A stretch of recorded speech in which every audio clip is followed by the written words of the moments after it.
Hello and welcome everyone. So my name is Havinga. I'm senior lecturer in sociolinguistics at the University of Bristol. And I'm here with my colleague, James. Do you want to introduce yourself briefly?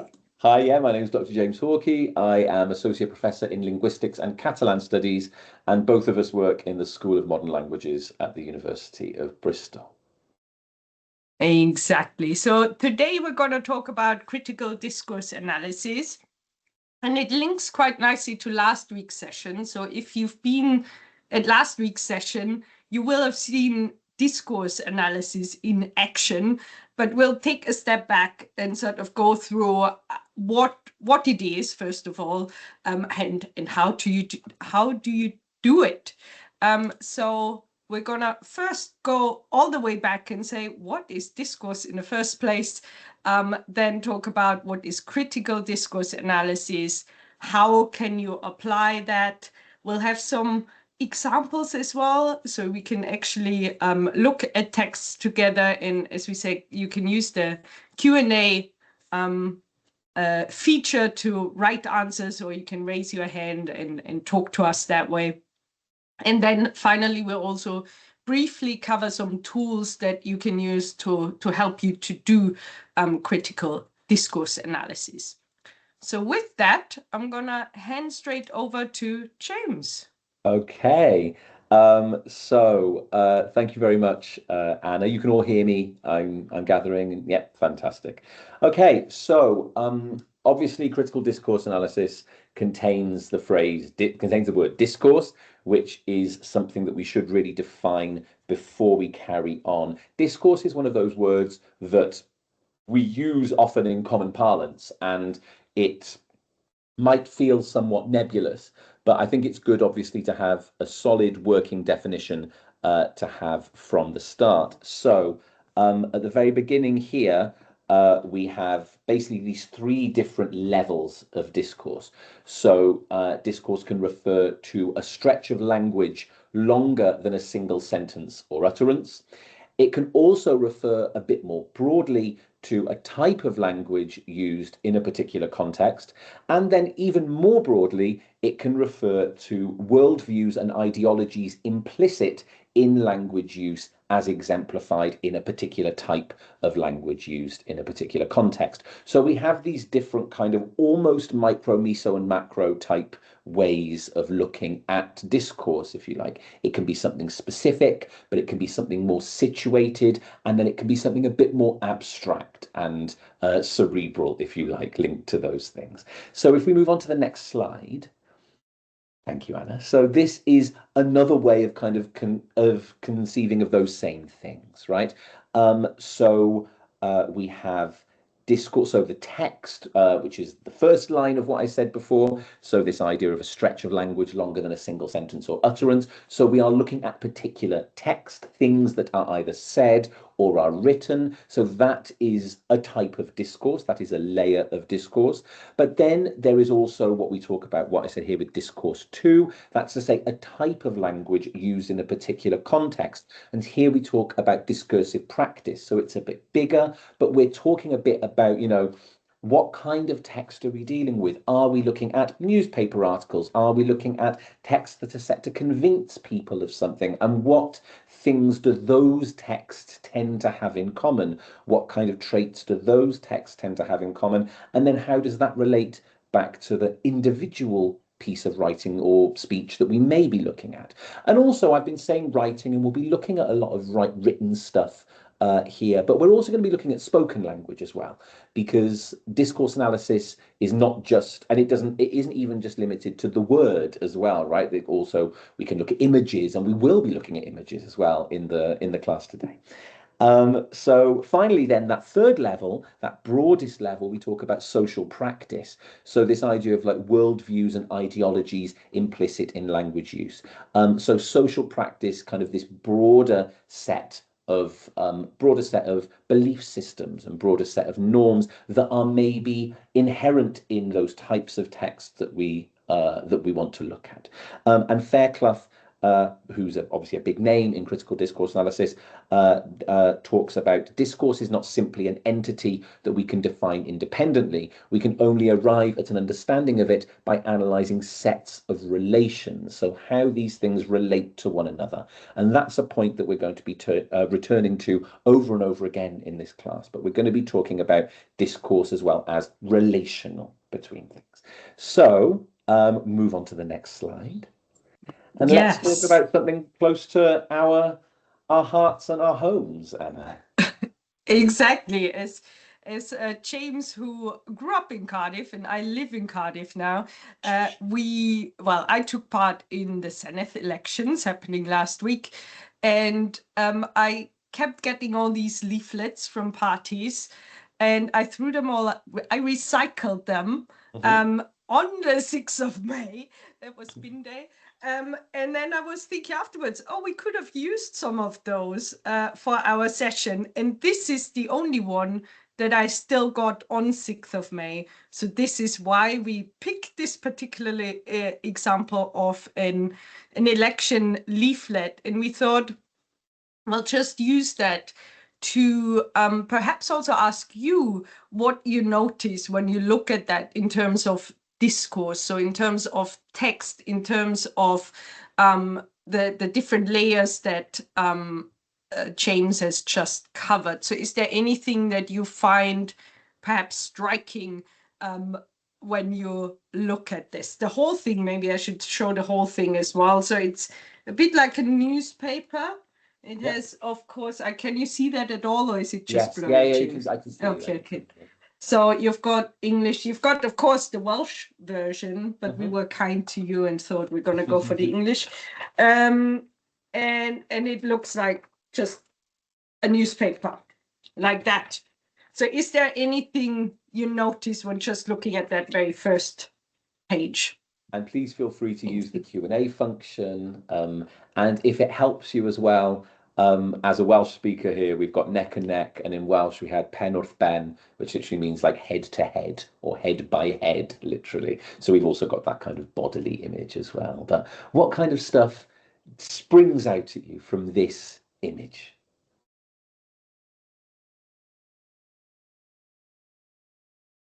I think you can also raise your hand. Yes, that's also possible. You can either raise your hand or use the Q&A function in the chat.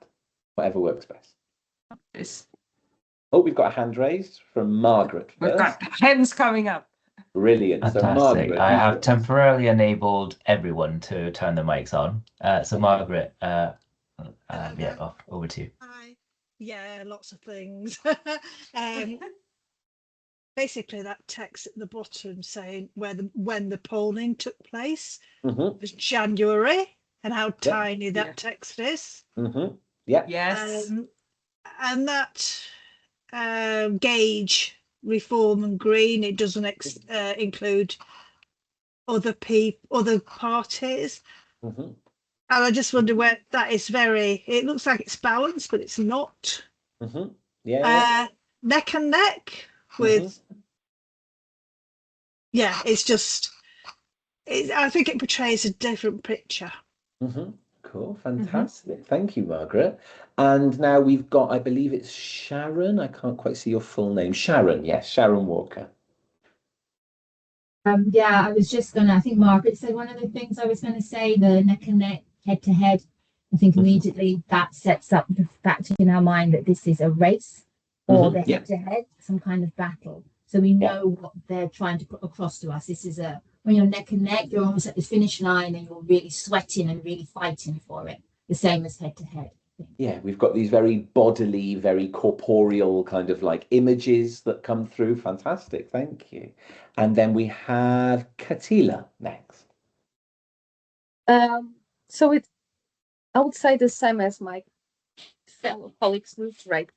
The rise, the kind of inflamed sort of aspect of politics, and two parties that the opposite of each other, and the pictures of the candidates they chose seem opposite. One is colorful, the other one is black and white. The colors they chose Yeah.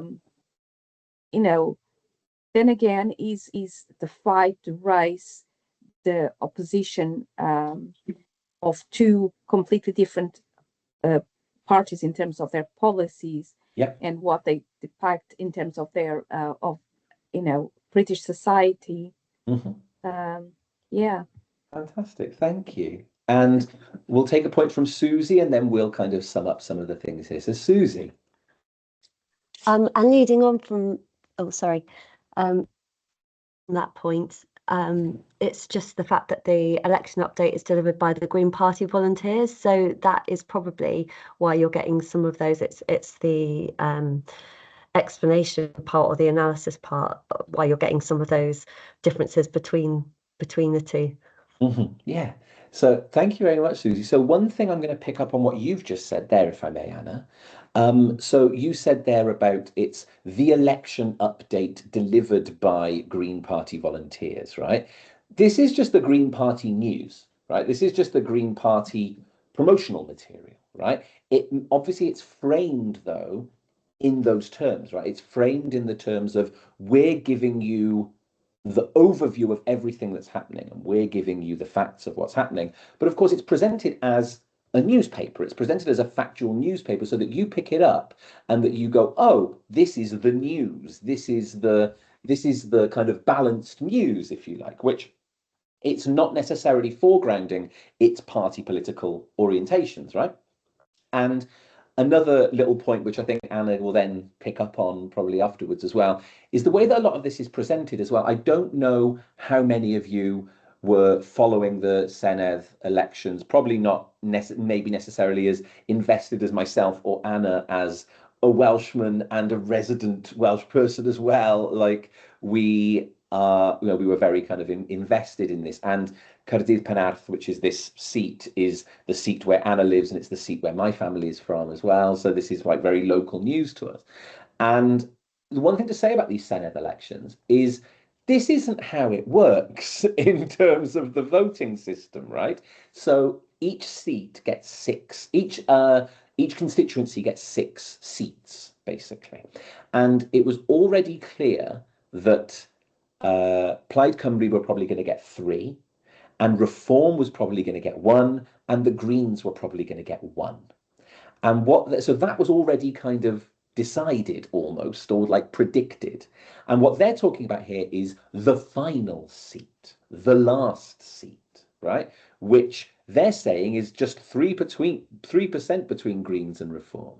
But one of you mentioned, they've not mentioned other parties, and that final seat went to Welsh Labour. That final seat went to a different party. What it's implying here is that either Reform is going to get this or Greens are going to get this.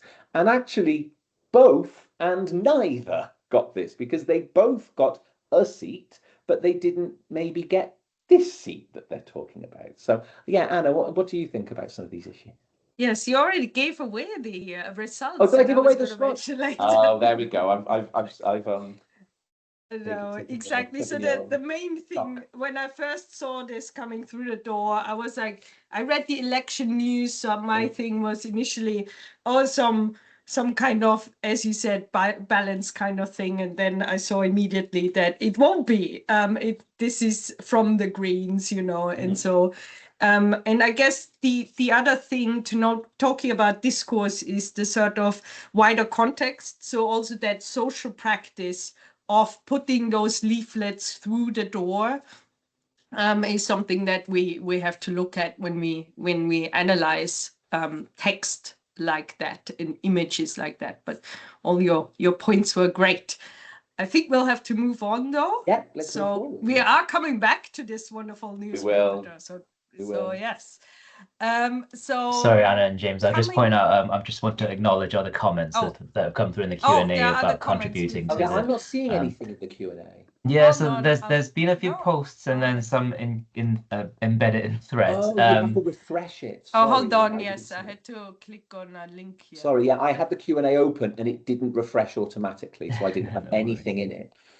Okay, I can see them now. Thank you. So yeah, yes, we've got very good. So color, youth, black and white, older, progress versus not. So all of these things, as we said before, it's not just about words, is it? We're using images and even color to kind of get across these discursive things. And then youth versus age, I like that. Almost like a sport commentary as well. Yes. Oh, we've got another hand up now. Santiago. Santiago. Hi, I don't know if you can hear me. Just about, yes. Cool, brilliant. I just wanted to add up one more thing. Sometimes tools are not created in order for the tool creators to show how things are, but in order to activate population, people. So I can see here also, these might have an intention to activate greens, because there's always this kind of heroic narrative when you come back from behind, and if you can see the thermometer slightly favoring reform. Exactly. So this is kind of inviting, encouraging Greens to attend in order to kind of come back from behind. Exactly. Thank you, Cynthia. Yes. No, that's exactly right. That's exactly right. So, because of course we're talking about neck and neck, but this isn't. But it is slightly tipped towards more reform in order to motivate and in order to kind of exactly. Exactly. So we haven't. Sorry. Yeah. Okay. So of course you have to look at what is the purpose of presenting it that way, and that's something that Santiago has just pointed out for us as well. So thank you very much for all your comments. We're gonna come back to a different page of that wonderful newspaper in a moment. But first, going back briefly, so we heard about what discourse is, and it seems that you already sort of know what discourse, critical discourse analysis is, or how to do it. So you've already had wonderful answers there. But just to go through the definitions and things and what it is not as well, and how do you then do CDA. So Swan et al. Define critical discourse analysis as analysis of different ways of representing social realities based on different communicative practices or activities. So basically, how does discourse represent these social realities is something that we want to find out. And Farrelly says CDA is a social scientific theory and method for analyzing and critiquing the use of language and its contribution to forming and sustaining social practices. Of prime concern to CDA is the way that the use of language can contribute to reproducing or transforming social problems. So CDA has its root in linguistics and language studies. So we do analyze language, we do analyze text, we do analyze discourse, but it sort of also recognizes that social practices are only partly constituted by discourse. So CDA can be sort of an entry point or a complement to an interdisciplinary critique of events or of social practices. Now, the concept of discourse, or basically the way in which language is used, is something that helps us understand societies, so we can understand how societies organize and understand themselves, and also how parts of society become organized by forms of language use, by discourse. Fairclough, we've already mentioned. He is the big figure in CDA, and James has already mentioned the term relational. So CDA is relational form of research. So its primary focus is on social relations rather than on entities or individuals. So while discourse could be seen as some sort of entity or some sort of object, Fairclough sees it as a complex set of relations, and that includes relations of communication between people. But there are also relations between discourse and participants in the discourses, including power relations, of course. And these relations, they are dialectical, according to Fairclough, which is why he says also it is impossible to define discourse as a separate object. So dialectical relations are relations between objects which are different from one another, but not discrete. They're not fully separate. So if you, for example, think of power and discourse, well, power is partly discursive in the way it's presented. So power, for example, depends on sustaining legitimacy. And this is largely achieved through discourse. But power can also be enforced through other things, right? For example, through violence. So power is not simply discourse, but power is partly discourse, and discourse is partly power. So they are different, but not discrete. They sort of flow into each other. Now, on the one hand, discursive elements of a social practice can contribute to the reproduction or transformation of a social practice. On the other hand, elements of a social practice can reproduce or transform the discursive elements. So you've got that dialectical relation there. And of course, CDA is transdisciplinary. So a transdisciplinary form of analysis, because it is not analysis of discourse in itself, but analysis of these dialectical relations between discourse and other objects or other elements or moments and so on. So it cuts across disciplinary boundaries like linguistics, politics, sociology, and so on. Okay, so CDA uses close linguistic analysis, so things that we've just actually done together as well, like look at something really in detail to find all those little bits that you've mentioned and drawn out there from this one page or half a page even. So we look at that to reveal and address underlying ideological discursive practices. So it's one scientific route towards identifying and clarifying the cause of or context of social problems. So James and I are both linguists, right? So that's our tradition. And our main thing, whenever we teach about linguistics, the first thing we say, well, linguists are descriptive, right? They just describe things. Well, CDA is not just descriptive. It also looks at social issues and how they are reproduced and transformed through discourse. So it's going beyond the descriptive bit. And it also goes beyond the analysis of texts by looking at the social and historical context. So for those of you who work with historical text, you might want to look at Ruud Wodak's work. Always good to point out another Austrian. So if you've been to last week's session, you will have heard about the discourse historical approach already. If you haven't been there, watch the recording if you've got access to that, or read Ruud Wodak's and Martin Reisigel's work. So we've got some reading suggestions later, so you can look at that in more detail. So Fairclough also tells us what CDA is not. So he says it's not just an analysis of discourse or text. It is a form of systematic transdisciplinary analysis of relations between discourse and other elements of social process.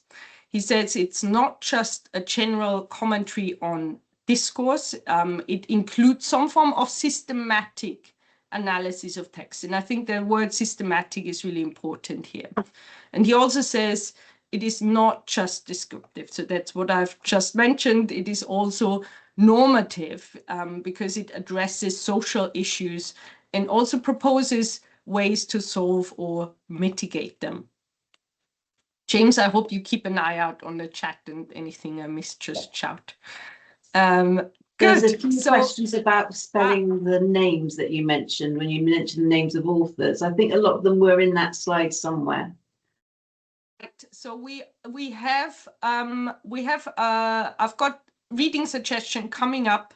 So we've got references at the bottom at the end of the presentation as well. So you will see them spelled out as well.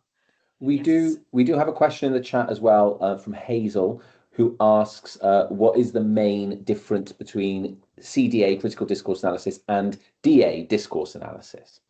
And I think one thing to say is there are lots of different types of discourse analysis out there, right?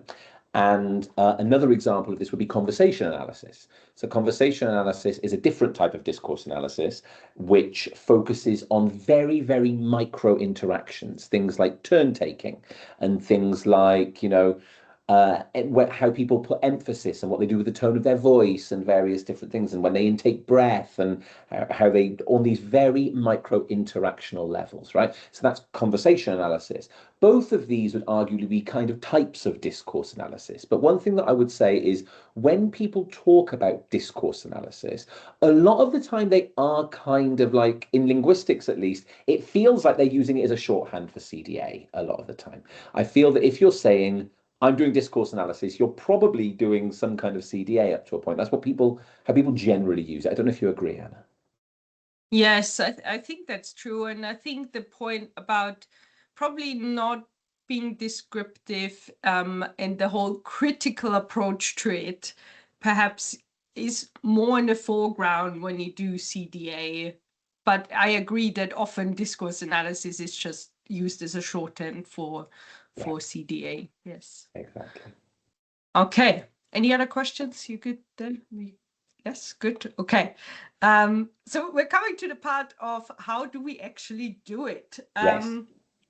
So and we have more green newspaper coming up soon.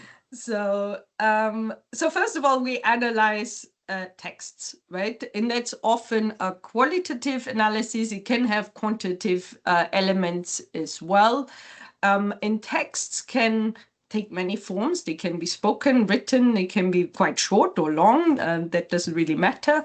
And a text can be mainly composed of language, or it can be multimodal. So we had that text where you also had images, you had different colors and things. So that's part of the text as well. And a defining factor is of a text is that it's bounded in some way, so either temporally or spatially, to make it distinct from other texts. So this is one leaflet, but out of many different leaflets, right? At the same time, these texts can be in dialogue with each other. So fairly defines text as the language produced as part of a social event. So again, linking it to these social realities, right? And texts convey something that the people involved in their production, but also, so they can convey something about the people involved in their production, but also beyond the identity of the text producer. So it's not just about the text producer, but they also tell us about other things. So the central question we want to answer when we do critical discourse analysis is, what does a text represent and how does it represent it, right? So we want to investigate exclusion or inclusion. So if you're looking at the sort of focuses we can have, pronouns is one of those we can look at, right? So is the pronoun we or they used that that produces either inclusion or exclusion, right? So we can look at that. We can look at the representation of social action. So a text might, for example, imply that some people are active doers and others are passive receivers of an action, for example. We can look at also social actors as well. So basically we could compare how a text represents the people to whom it refers to differently, right, from each other. So we want to find out how they represented space as well. So how is space represented? Is it a space referring to a larger group, a smaller entity, and so on?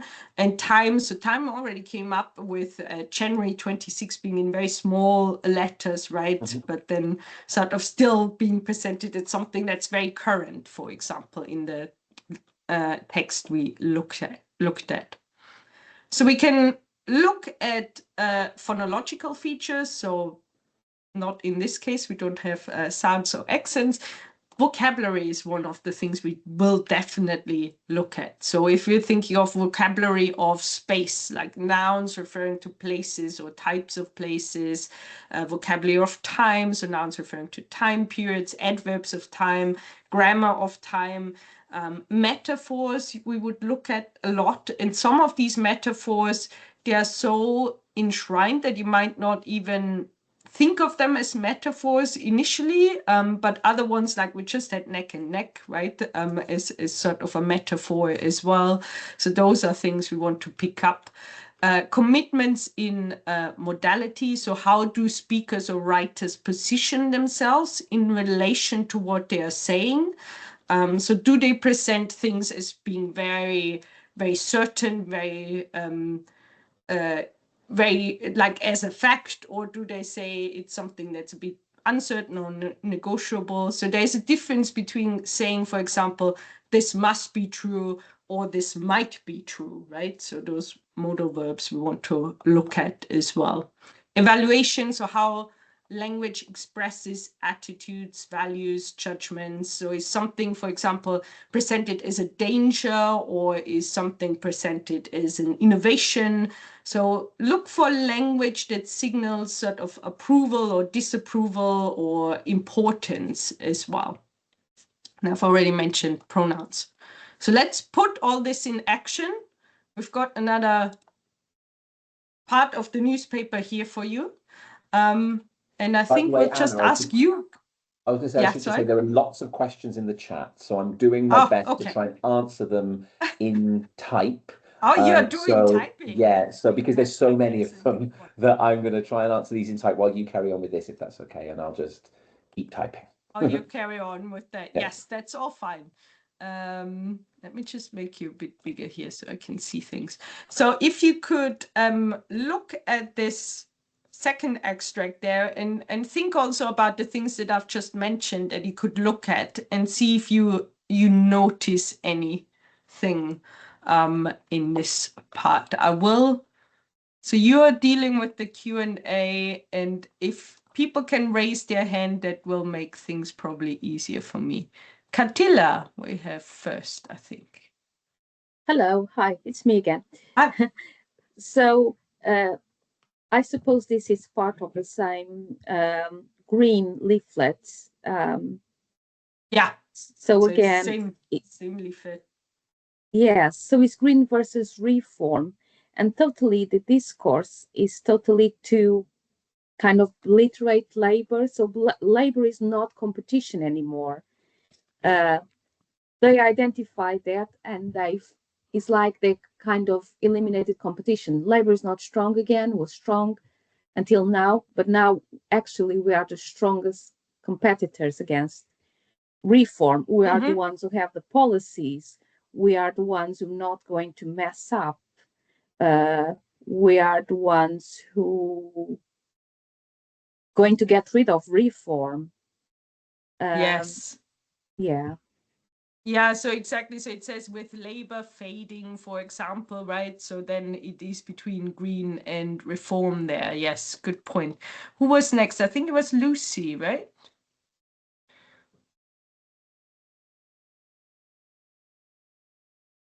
Hi. I just noticed the sneaky use of the passive voice. Voters are being urged to vote tactically, not we Greens are urging you to vote tactically for us.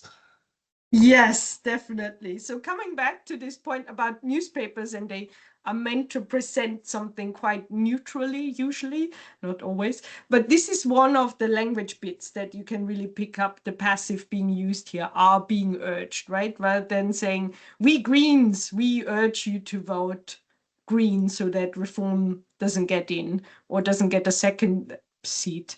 And here we see that being used very nicely and just using language that way. Bethan, you had your hand up as well.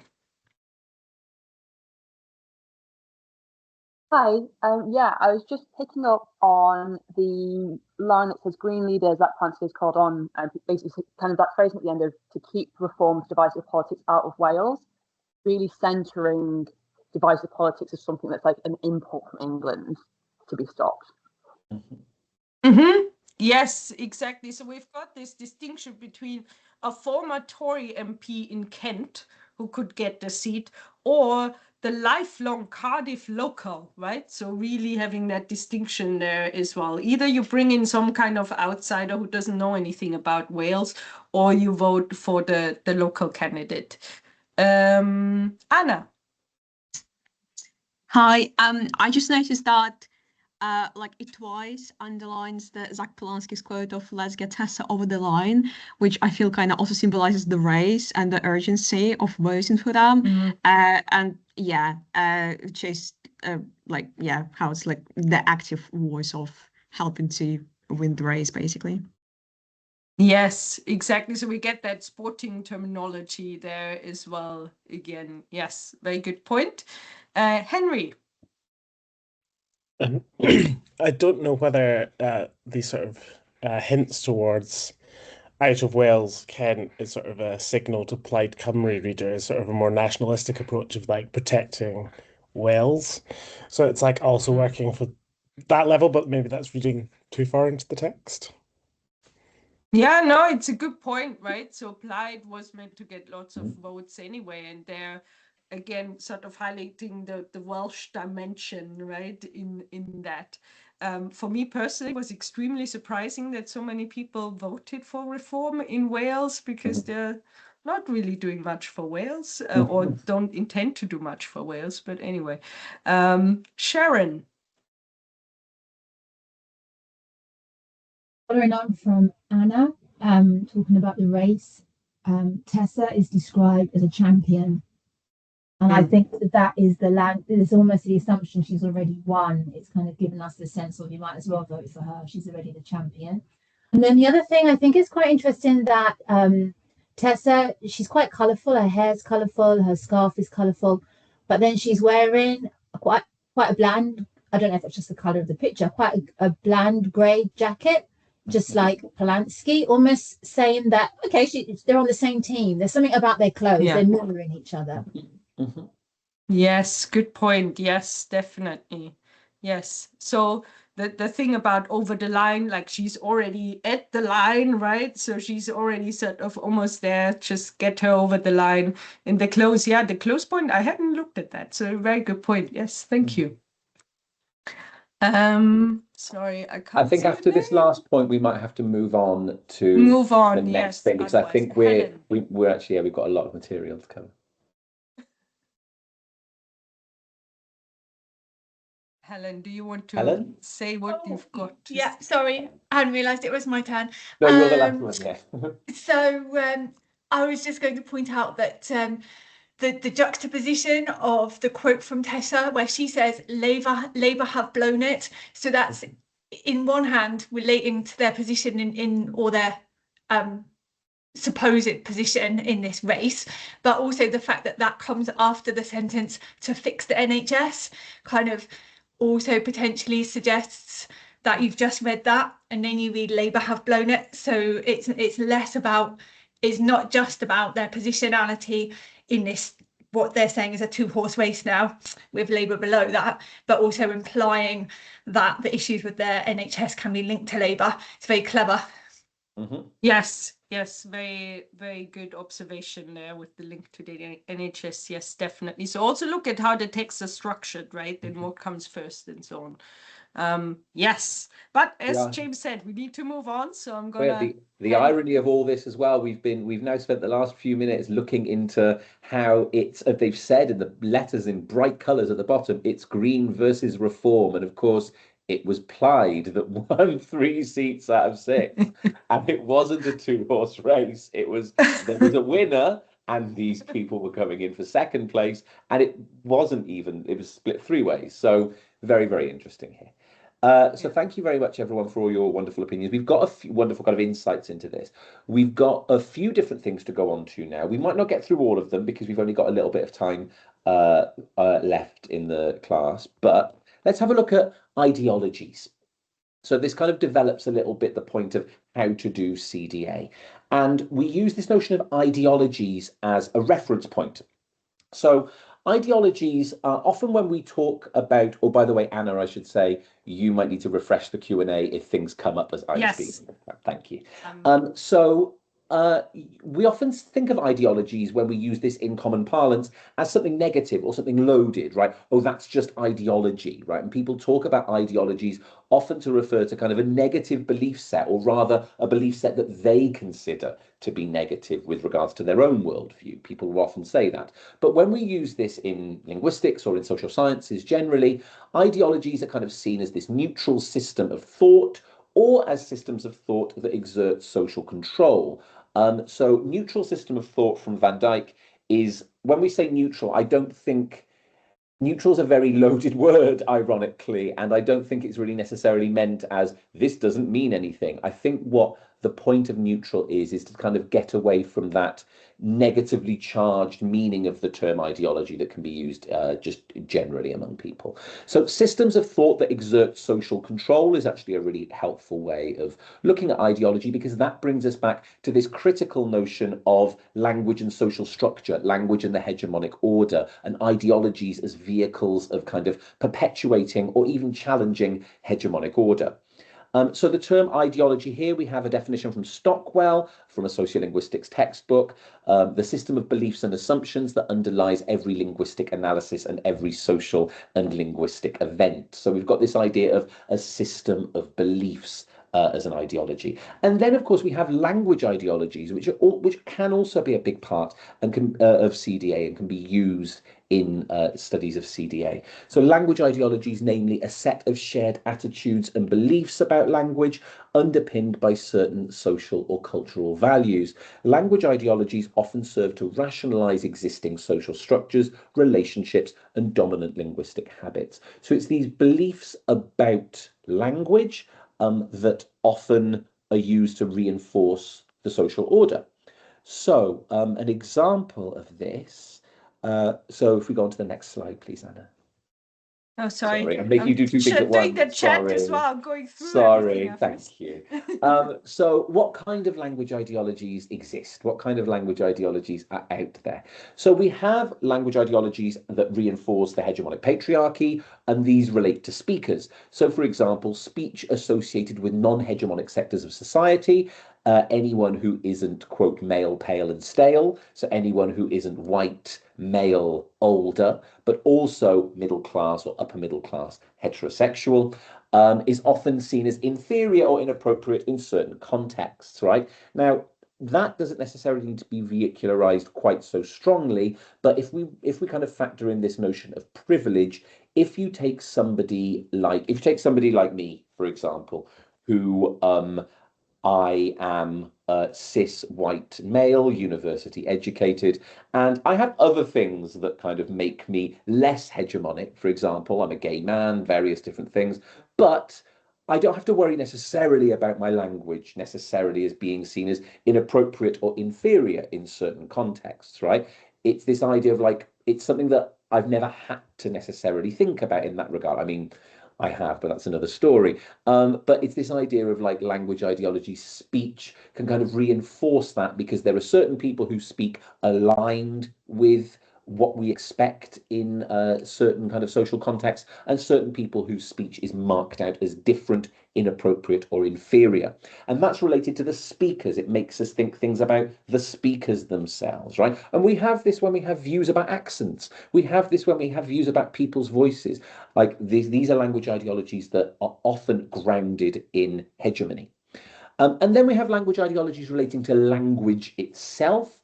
So often at the level of the polity of the state or the region that's deciding things. So we have things like ideology of the standard. So this notion that there is a standard form of language, and that is the form that must be used in determined social settings, like education, like the media, and so on and so forth. Of course, we need to remember that the ideology of the standard also reinforces the patriarchy, because the ideology of the standard is normally closest to that variety that is, again, to use that phrase, male, pale, and stale, but older, white, middle class, privileged.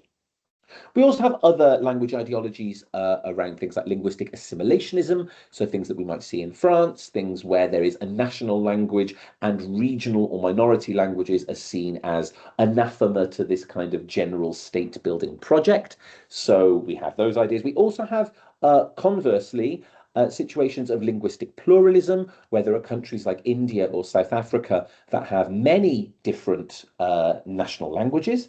But that doesn't necessarily mean that these are not hierarchized. That doesn't necessarily mean that the colonial variety, the former colonial language, if you like, does not hold a certain degree of prestige over other varieties, English in India or South Africa, for example.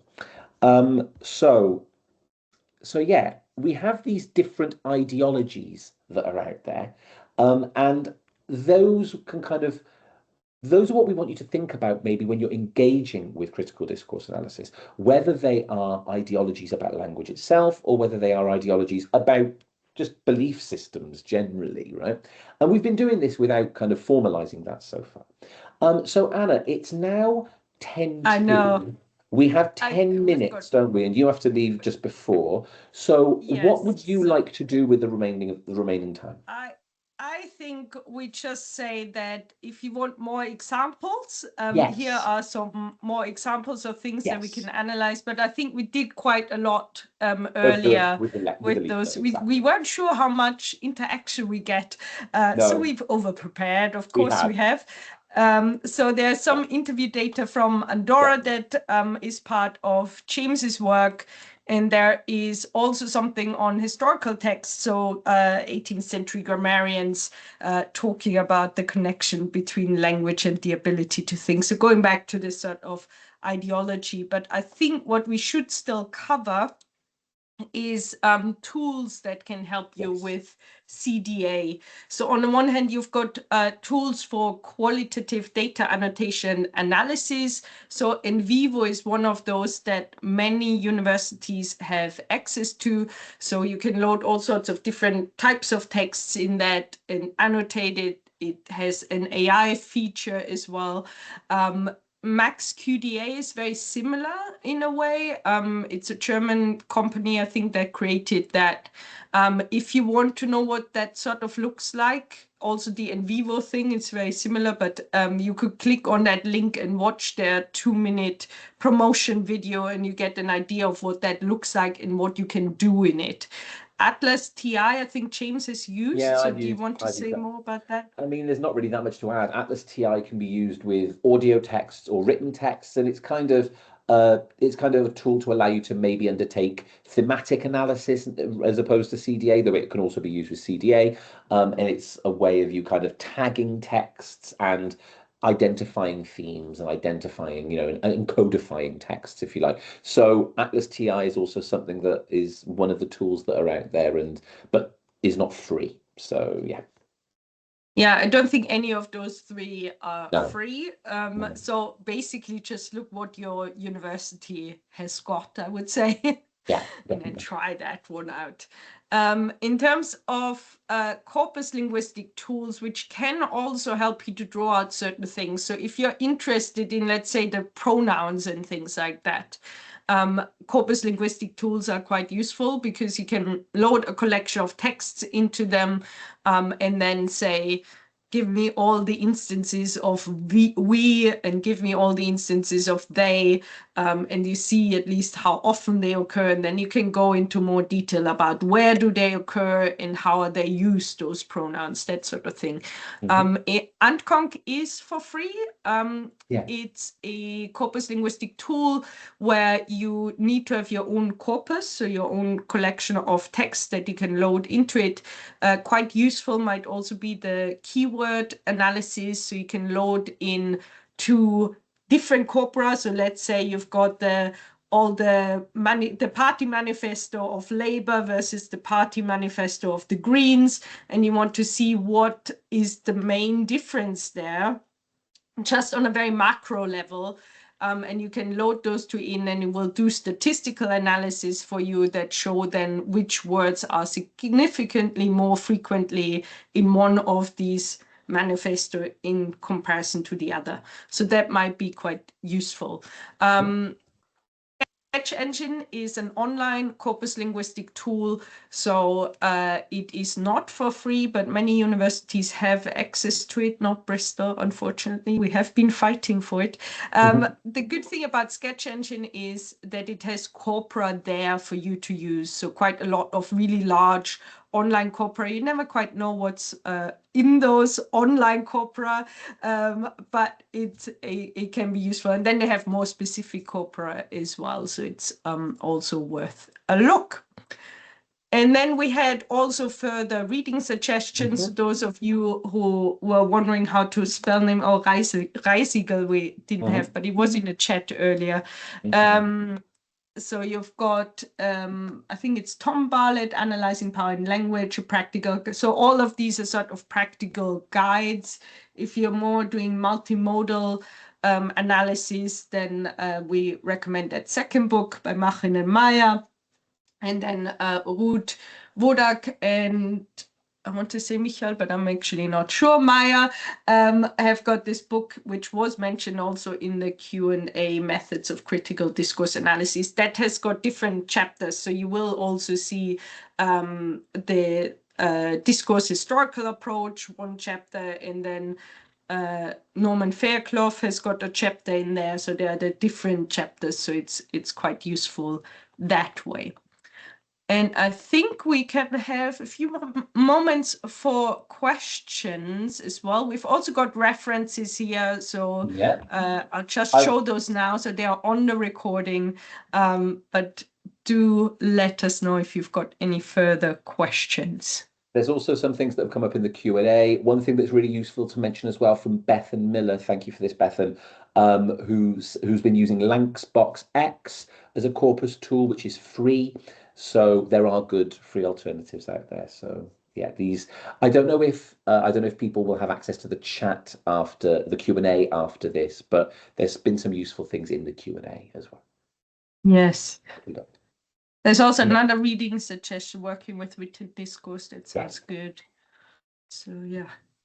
Yeah, we can make those Q&As in the chat, the typed up ones, available as well. Fantastic, thank you. Perfect. Thank you so much, Anna and James. You've been doing a tremendous work of managing the Q&A as well. That's usually my job on these sessions, but you've been handling them. There's two of us. When one of us is speaking, the other one of us is typing. So. Right, exactly. So there is I think there's, questions are coming in now, definitely. Yeah. One from Catherine Shen as well. Have we responded? Oh yes, James I've responded to that one. Yeah. Okay, fab. Yeah. Right. Yeah. So we've got hands up as well. So let's see. Yeah, Margaret, over to you. Sorry to sort of go back to my question. You said I said about the understanding how this works, if it's relational, if someone uses a document to position a member of staff as inferior, for example, would you need another tool to support Fairclough? You said that, I think this will become clearer as we undertake it over the next half hour, but I didn't see that. Sorry, could you explain? I mean, it really depends on what kind of analysis you want to do, right? I think that I do feel that critical discourse analysis is very good at exposing power differentials between people, right? So if that is something that this text is actively trying to do, then, I mean, don't get me wrong, it's also part of a wider arsenal of things that you can use, right? Like it's also part of a wider range of both linguistic and narrative and various different kinds of analyses that you can use. It doesn't need to be used by itself. But I do think, I mean, this was actually the question from Catherine, where it said that you could use, is it useful for kind of like people who've been denied power and people, and I think that given the relational nature of CDA, it is kind of useful to, you look at, people that are denied power as well, right, and how those mechanisms happen. So, but there are also as well, like Stephen has posted here as well, that there are potentially Foucault's discourse analysis, Foucault's approaches to discourse analysis as well, given that they're given the focus on power relations. So I think that it can be used among a wider kind of like set of tools that you have. Yeah, I didn't want to just sort of take up all your time, but I just wondered whether I could discuss this with you. I'm at UE, so I just wonder whether you can spend some time just to actually discuss this further, because I'm using positioning theory, framing theory, legitimation theory to support CDA. I mean, that's not really, it's not really our kind of focus of things. I mean, I'm a phonologist, so our focus of things in linguistics are we're both sociolinguists, CDA, so we do use CDA as well. But I think talking about time, I'm very sorry I will have to leave you Anna will all have and to leave leave. James with the I'm questions. here for another few minutes. Yeah, it was wonderful to meet you all, and thanks for the participation. Thank you so much, Anna. I've got a question here from Vimbai. Hi, Vimbai. Hi, can you hear me okay? I can, yes. Hi. Perfect. Thank you so much for the session. It was really, really interesting. So you mentioned that CDA was systematic. I was sort of wondering, how do you sort of do that in a practical sense? For example, do you need a code book? Like, how do you sort of do that systematically? Thank you. That's really useful. So that's a really good question. So I think that different people have different approaches to how they undertake things like CDA, right? And how they undertake this kind of discursive analysis in general, right? And that kind of links back to the software that we were mentioning, right? Some people really focus on codifying their data first, right? So going through and manually kind of like identifying kind of like themes that occur, right? And then looking at the ways in which those themes kind of intersect. So that's what programs like Atlas TI and so forth do. You can also do this a bit more manually as well by going through and, like Anna mentioned, looking at how many times different pronouns are used and what that might kind of, how that might kind of influence things. So I think in terms of systematic, everyone has their own system, right? And it depends on whether you want to identify themes first or whether you're doing something more micro and you want to look at specific language use. But I think that's the kind of what they're getting at there is what I would say. I don't know if that helps. Yeah, that was very helpful. Thank you. Thank you. Bye. Well, thanks. I've also put a link in the Q&A. It'd be really, really helpful to get a sense of how you found this session, and definitely also to help us plan for future sessions that are relevant to you. So if you could just fill out that really quick survey, I'd be very, very thankful. There is a couple of our questions. There's Josette has been asking for some references on decolonial uses of CDA centers around people of color and or trans people.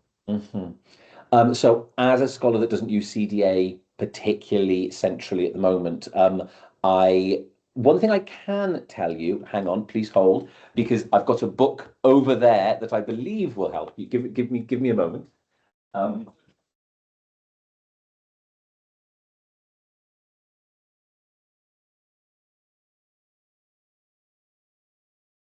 Okay, I found two. I have more than this, but I think I've given them out to people. But a couple of things that I found that might be, this is not necessarily about trans people. This is more about centering people of color. But there's a wonderful book here called Southernizing Sociolinguistics, which is it's called Colonialism, Racism and Patriarchy in Language in the Global South. And it's edited by two very big names in the field, namely Bassi Antia and Sinfree McConey.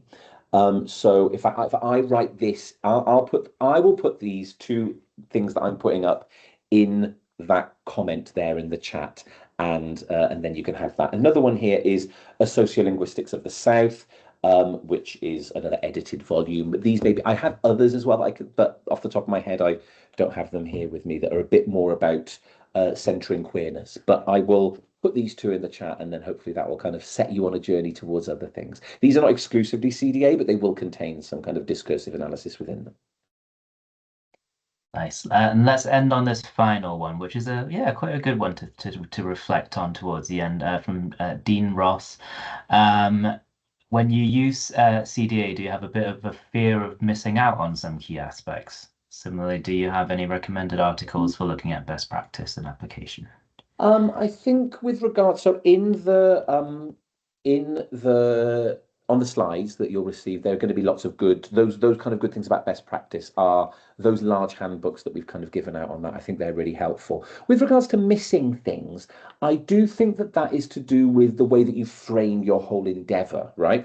The way that you are, what representativity means to you, right? And whether that is something that you're trying to kind of like, I think a lot of the time with CDA, we're trying to kind of shake off the kind of positivist ideas that I must say X, Y, and Z and include all of these, otherwise I'm not giving a representative view, right? I think the idea is that you focus on the kind of like the foregrounding of certain stories and within that, rather than kind of like, need to capture everything in order to, arrive at some kind of abstract truth. Like, it's not necessarily about that. It's about kind of foregrounding the lived experience of certain people maybe, and that would kind of like, and that would kind of get across the message that you want to get across, if that makes sense. Lovely. Thank you so much, James. So that is time. So like I said, we will be circulating recording slides, questions, references. So keep an eye out on that email from me. But this is it. I hope you have a good rest of your day. And thank you very much once again to James and to all of you for coming along and for contributing and interacting. Right. Till the next one. Have a good day. Bye. Thank you so much. Thank you.